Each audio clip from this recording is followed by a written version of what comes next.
नमस्कार, प्रणाम। मैं हूँ रीना शर्मा। मगी लोकगीत में आप सभी को स्वागत है।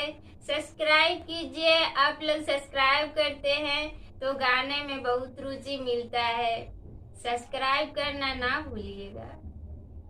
टेबुल पर खाना धार के घसकाना ना चाहिए, ऐसा मोहब्बत लेके दिल तोड़ना ना चाहिए, ऐसा मोहब्बत लेके दिल तोड़ना ना चाहिए। टेबुल पर जलवा धार के घसकाना ना चाहिए, टेबुल पर जलवा धार के घसकाना ना चाहिए, ऐसा मोहब्बत लेके दिल तोड़ना ना चाहिए, ऐसा मोहब्बत लेके दिल तोड़ना ना चाहिए।